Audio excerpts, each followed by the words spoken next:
Kopi Antik Inspire.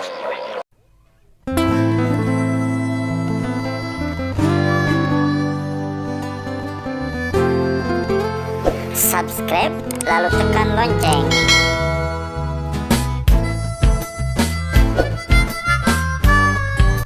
Assalamualaikum warahmatullahi wabarakatuh. Baraya Kopi Antik Inspire kembali berjumpa bersama saya Abah Asun di Sarkim Nakula Jayaprakash. Seperti biasa, dalam kesempatan ini saya ditemani oleh beberapa produk kopi antik Inspire.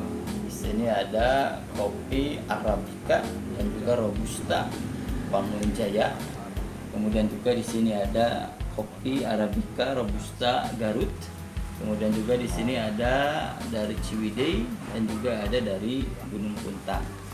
Dan juga satu hal lagi yang menarik, kami juga memproduksi mug antik dan cantik kopi antik Inspire yang sangat menarik untuk dijadikan tempat minum atau tempat kopi untuk kita. Dan juga nanti insya Allah dalam waktu yang tidak begitu lama kami juga akan memproduksi kaos singlet, kaos kopi antik Inspire yang nanti ada beberapa inspirasi yang sangat menarik dan bisa menjadi konstruksi berpikir kita, referensi berpikir kita agar dapat bertindak konstruktif dan lebih inovatif dan lain-lain seterusnya. Baiklah, Baraya Kopi Antik Inspire. Dalam kesempatan ini saya ingin mendialektikakan salah satu tema yang sangat menarik, terutama ketika masuk pada masa pertengahan bulan Ramadan, di mana seperti sudah menjadi satu tradisi pada tanggal 17 Ramadan terutama selalu kita memperingatinya dengan hari nuzulul Quran, hari diturunkannya ayat-ayat Al-Quran. Nah, tentu kalau kita coba perhatikan bagaimana kebiasaan kita, tapi sebelum masa pandemi COVID-19 itu biasanya kita peringati dengan berbagai macam kegiatan. Ada musabaqah tilawatil Quran, musabaqah syarhil Quran, musabaqah memahami bagaimana sejarah dalam Al-Quran, kemudian juga ditambah dengan peningkatan tadarusan membaca ayat Al-Quran, meneliti mengkaji ayat Al-Quran dan lain sebagainya. Ini biasanya kegiatan yang sering kita lakukan ketika memasuki atau memperingati nuzulul Quran. Nah, kalau kita coba cari berkaitan dengan ayat atau konteks ayat yang berkaitan dengan nuzulul Quran, maka kita akan menemukan salah satu ayat, misalnya inna anzalnahu fi lailatul qadr. Allah Subhanahu wa taala menurunkan ayat-ayat Al-Qur'an ini pada malam Lailatul Qadar. Wa ma adraka ma Lailatul Qadar. Apa yang disebut dengan Lailatul Qadar itu? Apa yang dimaksud dengan malam Lailatul Qadar itu? Lailatul Qadri khairum min alfi syahrin. Bahwa yang disebut dengan malam Lailatul Qadar itu adalah malam yang lebih baik dibandingkan dengan 1000 bulan. Tanazzalul malaikatu waruhu fiha biizni rabbihim. Kenapa? Karena malaikat itu turun beserta ruh-ruh yang sangat spiritualitas dari Allah Subhanahu wa taala dengan izin Allah Subhanahu wa taala, memberikan tentu saja salah satunya nilai-nilai keberkahan pada kita sebagai kaum muslimin. Ini berkaitan dengan nuzulul Quran. Konteks ayat yang tadi sebagaimana banyak ditafsirkan oleh para mufassir, Allah Subhanahu wa taala sesungguhnya menurunkan Al-Qur'an ini dalam keadaan utuh yang 30 juz 114 surat itu, yang 60 sekian ayat itu, ini udah dalam keadaan utuh semuanya, diberikan di Lauhul Mahfuz, baru kemudian oleh malaikat Jibril itu diwahyukan kepada Nabi Muhammad ini dalam dengan terperinci dengan cara berangsur-angsur yang disebutkan oleh para ahli sejarah Al-Quran sampai 22 tahun, 2 bulan dan 22 hari. Itu proses turunnya ayat-ayat Al-Quran. Jadi pertama utuh di Lauhul Mahfuz, baru kemudian oleh malaikat Jibril diwahyukan secara berkala, diwahyukan secara berangsur-angsur kepada Nabi Muhammad yang kurang lebih selama 22 tahun, 2 bulan, 22 hari. Nah, tentu banyak peristiwa-peristiwa menarik berkaitan dengan konteks turunnya ayat-ayat itu kepada Nabi Muhammad. Sehingga muncullah yang disebut dengan istilah dalam ilmu Al-Quran itu asbabun nuzul, sebab-sebab turun ayat-ayat Al-Quran. Ini tentu ada banyak perdebatan berkaitan dengan asbab nuzul. Saya tidak akan masuk dulu ke wilayah itu. Nanti dalam kesempatan yang lain mungkin saya akan coba membahasnya. Tapi yang jelas setiap atau seluruh ayat itu memiliki konteks esensinya masing-masing untuk memberikan dalam bahasa Al-Quran hudal lil muttaqin, sebagai petunjuk bagi seluruh orang-orang yang bertakwa, juga sebagai tibyanan likulli syai'in, untuk memberikan solusi, untuk memberikan penjelasan, klarifikasi berkaitan dengan bagaimana menyelesaikan sebuah persoalan. Dalam konteks ayat yang lain, syifa'u lima fis sudur, bahwa Al-Quran itu, ayat Al-Quran itu salah satu fungsi yang paling pentingnya itu adalah menjadi tombo ati, kata Sunan Bonang.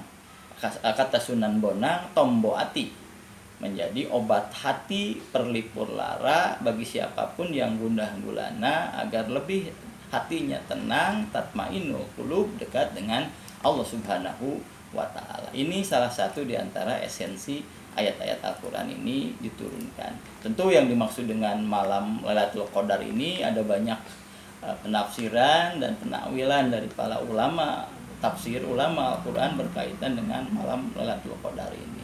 Tapi yang paling terpenting kita tarik benang merahnya, yang disebut dengan malam Lailatul Qadar itu adalah satu keadaan ketika jiwa spiritualitas kita itu sedang dalam keadaan dekat dengan Allah Subhanahu wa ta'ala. Maka banyak peristiwa yang diceritakan oleh para ulama ketika malam Lailatul Qadar ini suasananya sangat hening, lebih hening dari malam-malam biasanya. Kemudian juga memberikan ketenangan, kesejukan jiwa yang luar biasa bagi yang mengalaminya. Bahkan dalam konteks-konteks kejadian tertentu sering terjadi kejadian-kejadian yang di luar nalar manusia. Ini yang banyak diceritakan, tapi yang paling terpenting benang merahnya adalah keadaan spiritualitas kita ketika mendapatkan nilai-nilai ketenangan, merasa lebih dekat dengan Allah Subhanahu wa ta'ala. Inilah sesungguhnya esensi dari malam Lailatul Qadar yang disebutkan dalam ayat yang tadi, malam yang lebih baik daripada 1000 bulan. Ini satu hal yang harus menjadi bahan pengetahuan bagi baraya kopi antik inspire. Kemudian yang kedua, saya ingin membahas berkaitan dengan nuzulul Quran ini berangkat dari fungsi ayat-ayat Al-Quran itu sendiri. Sebab kalau kita coba perhatikan, beberapa kali kita mengadakan, mungkin sudah ratusan kali, puluhan kali mengadakan peringatan nuzulul Quran, tapi spirit nuzulul Quran itu selesai ketika selesainya acara nuzulul Quran. Tidak ada follow up-nya, tidak ada tindak lanjut yang memberikan kesan untuk bisa bangkitnya peradaban Islam. Padahal kalau kita coba jadikan nuzulul Quran ini sebagai momentum kemajuan Islam, momentum kemajuan peradaban Islam, momentum kemajuan literasi Islam, sesungguhnya ini satu waktu yang sangat penting sebagai bagian dari yang harus kita coba kembangkan.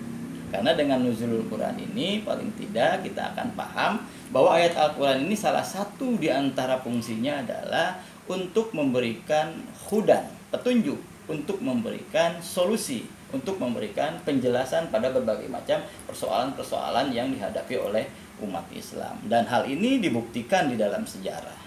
Ketika Rasulullah dengan para sahabatnya berpegang teguh pada Al-Quran, wa'tasimu bihablillahi jami'an, berpegang teguh pada tali Allah di antaranya ayat Al-Quran, wala tafarruq, tidak terjadi yang disebut dengan perpecahan-perpecahan.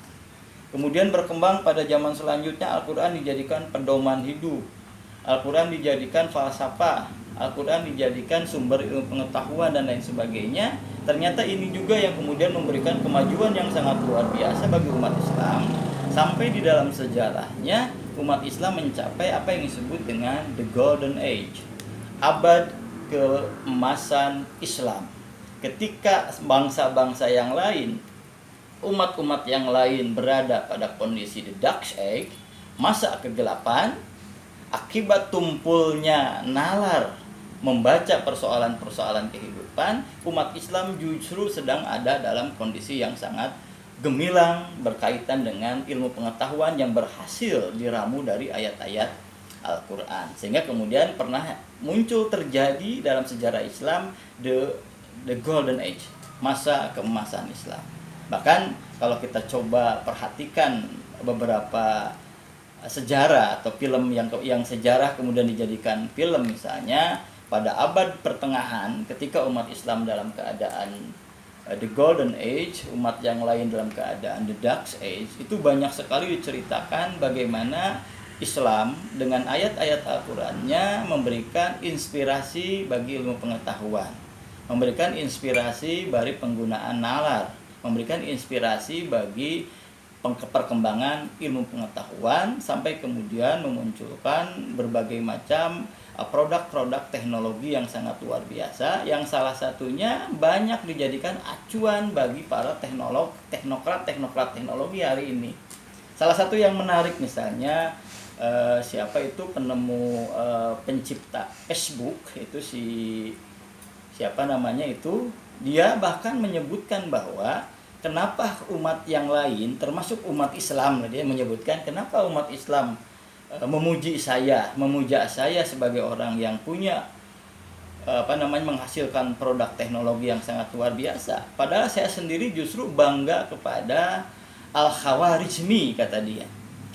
Kenapa Al-Khawarizmi? Dalam sejarahnya Al-Khawarizmi ini dikenal sebagai ahli matematika muslim yang sangat terkenal, yang salah satunya menghasilkan angka 0, aljabar dan lain-lain sebagainya.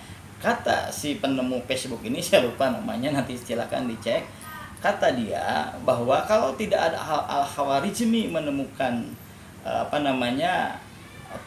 pondasi algoritma yang disebut dengan media sosial, Facebook, Twitter dan lain sebagainya, mungkin hari ini tidak dapat ditemukan. Makanya saya lebih justru memuja Al-Khawarizmi, seorang muslim. Tapi anehnya justru orang-orang Islam yang memuji saya, padahal saya sendiri memuji salah satu ilmuwan, matematikawan, seorang muslim yang bernama Al-Khawarizmi. Ini salah satu di antara bukti kemajuan. Belum lagi nanti ada bukti kemajuan yang lain. Salah satu yang ingin saya tekankan di sini adalah inilah yang disebut dengan literasi Islam. Betul bahwa ayat Al-Quran ini tujuan pokoknya adalah membangun pondasi akhlakul karimah, membangun nilai-nilai etika, membangun nilai-nilai moral dan lain-lain sebagainya. Makanya bahasanya hudal lil muttaqin. Tapi jangan lupa ternyata dalam ayat Al-Quran ini Allah Subhanahu wa Ta'ala juga banyak memberikan bonus-bonus yang sangat luar biasa, yang pada masa awal itu dikembangkan oleh para ilmuwan-ilmuwan Islam, sampai kemudian melahirkan berbagai macam teknologi yang hari ini menjadi pondasi teknologi modern. Seperti tadi disebutkan, ada Al-Khawarizmi, ada Al-Jabar, kemudian juga ada Ibn Rus yang dikenal di barat dengan Averroes, yang konon katanya sebelum Columbus menemukan benua Amerika, sebetulnya Columbus ini pernah membaca bukunya Ibn Rus, yang salah satunya memberikan inspirasi berkaitan dengan bumi itu adalah bulat dan nanti ada satu benua, dan benua itu yang kemudian dikenal sebagai benua Amerika dan seterusnya. Kemudian juga ada ilmuwan-ilmuwan yang lain. Kita kenal misalnya Ibnu Sina, atau di barat dikenal sebagai Avicenna. Sampai hari ini bukunya Al-Qanun fit TV, Conduct of Medicine, konun tentang berkaitan dengan aturan-aturan pengobatan, sampai hari ini menjadi buku ajar di kampus-kampus kedokteran terkenal di luar negeri, termasuk diantaranya di Perancis. Konon katanya buku ini sekarang ada di perpustakaan Perancis. Ini Ibnu Sina yang umur 10 tahun dia bisa hafal Al-Quran, tapi di samping itu dia ternyata mendapatkan inspirasi juga dari ayat-ayat Al-Quran, sampai kemudian muncul gagasannya, muncul ikhtiarnya untuk mengembangkan ilmu pengetahuan dan lain-lain sebagainya. Jadi sekali lagi, walaupun Al-Quran menyebut dirinya sebagai pedoman untuk etika, untuk moral, untuk akhlakul karimah, tapi Allah Subhanahu wa Ta'ala ternyata banyak memberikan bonus yang sangat luar biasa dari ayat Al-Quran. Salah satunya adalah berkaitan dengan inspirasi saintis, inspirasi ilmu pengetahuan, dan lain-lain sebagainya. Makanya kalau salah satu kita ikuti misalnya apa yang dulu pernah diuraikan oleh Profesor Dr. Quraish Shihab, bahwa di dalam ayat Al-Quran itu kemujizatannya itu satu, katanya ada redaksi-redaksinya yang sangat luar biasa, yang belum pernah ada seorang pun yang bisa mampu menciptakan syair-syair seperti yang ada di dalam ayat-ayat Al-Quran. Dan sampai hari ini nggak ada orang yang mampu mendalami atau membuat apa yang seperti dalam ayat-ayat Al-Quran. Allah Subhanahu wa Ta'ala banyak memberikan tantangan yang berkaitan dengan itu. Kata Allah Subhanahu wa Ta'ala, kalau seandainya kamu masih ragu berkaitan dengan ayat Al-Quran, fa'tu bisuratim, silakan buat satu surat saja.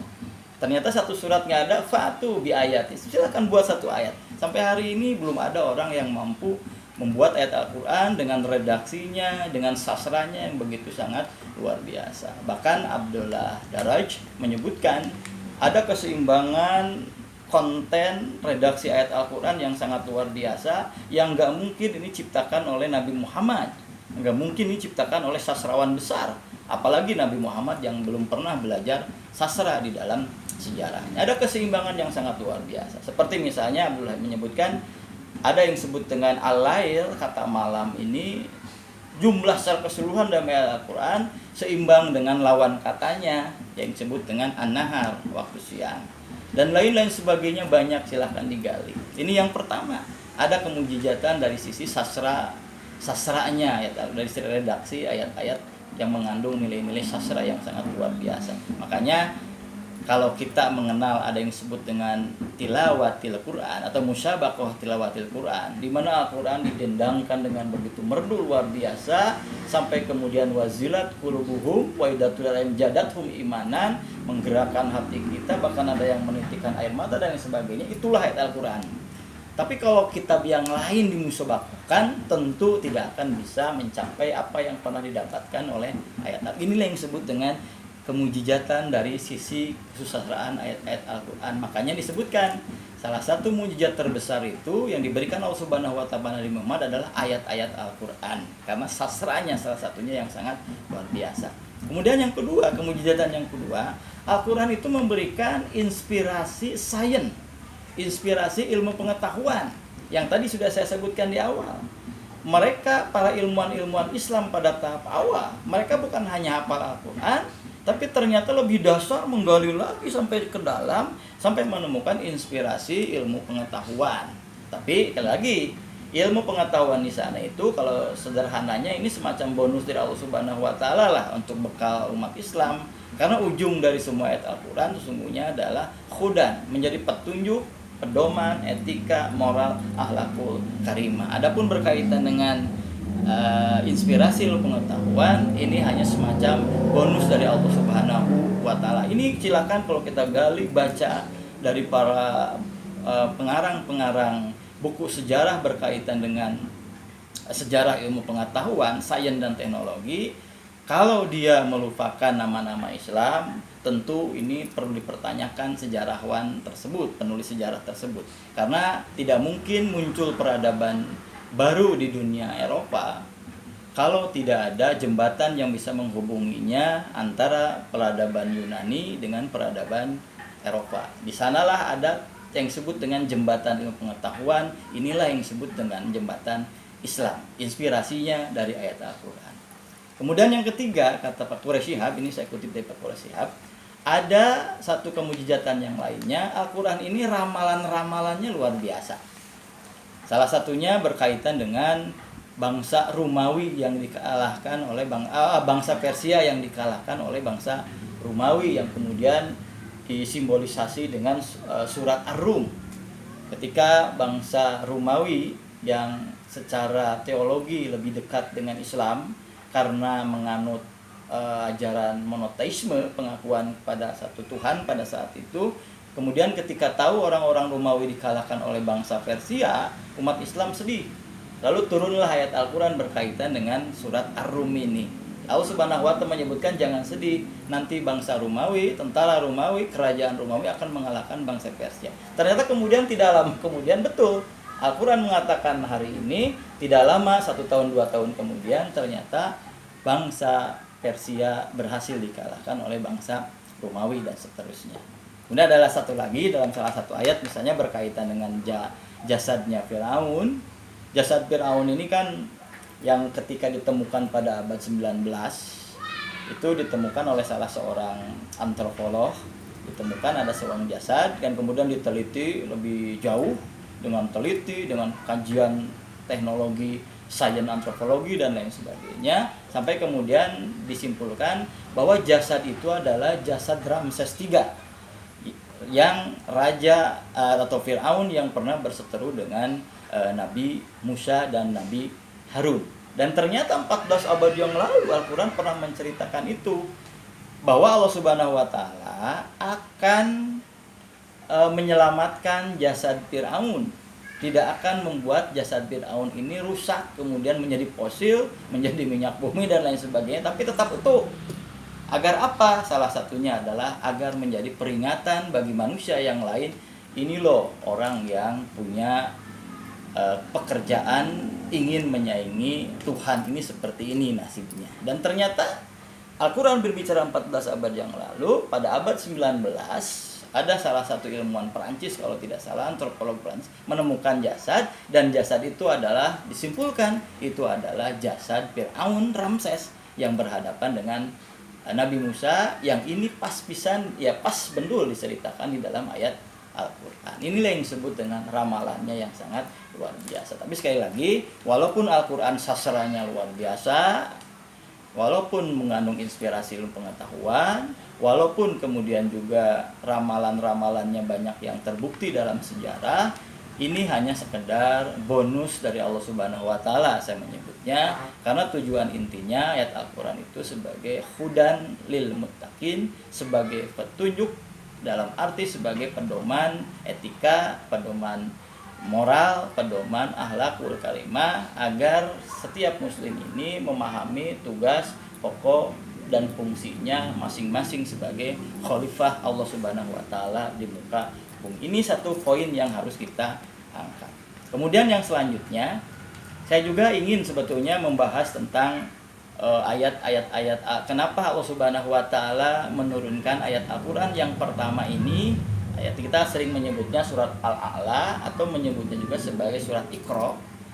Ada satu filosofi yang sangat luar biasa berkaitan dengan kenapa Allah Subhanahu wa Ta'ala menurunkan surat Iqra 5 ayat lagi, sangat pendek. Kenapa tidak ayat-ayat yang lainnya? Tapi insya Allah ini akan saya coba bahas di dalam kesempatan yang lain. Sekali lagi, saya dalam kesempatan ini ingin mengajak kepada Baraya Coffee Antik Inspire merefleksikan kembali berkaitan dengan ayat-ayat Al-Quran.